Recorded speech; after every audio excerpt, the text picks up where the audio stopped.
Hola, soc Maria José i tinc 23 anys.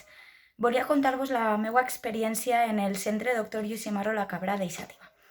Jo vaig començar en primer de l'ESO i vaig fer segon, tercer, vaig repetir tercer, quart i me van dir, per què no intentes fer el cicle mitjà d'administració i gestió? I jo dic, doncs pues mira, perquè no em veia capaç per fer batxiller, doncs vaig fer el cicle d'administració i gestió. Pues crec que va ser el millor que vaig fer en la meva vida. He estat super a gust, els mestres m'han tratat sempre superbé, i mira que jo fàcil no era al principi, però m'han tratat superbé, m'han ensenyat moltíssim i gràcies a això sé tot el que sé avui en dia. Soc tècnica administrativa perquè vaig aprovar el mitjà i després vaig fer el superior.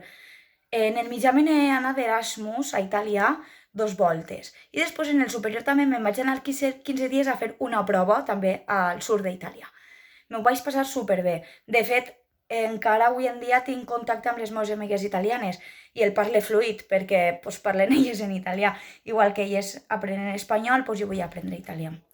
Ara, en aquesta situació en la que d'estat en la que estem, perdona, estic pendent d'una faena. Tots els de la meva classe, de fet, estan treballant d'administratius, perquè intenten portar-te a empreses a fer les pràctiques on te pugues quedar. O sigui, és que tots estan treballant i jo, doncs, d'ací poquet també estaré treballant. Volia dir que m'encanta aquest cicle perquè aprens, és que ho torno a dir, però és que aprens moltíssim. O sigui, m'ha ensenyat a fer coses que en la vida pensava que jo sabia fer. I m'encanta. M'encanta l'institut, m'encanten els mestres, m'encanta el cicle, m'encanta tot. Moltes gràcies per tot. Adeu!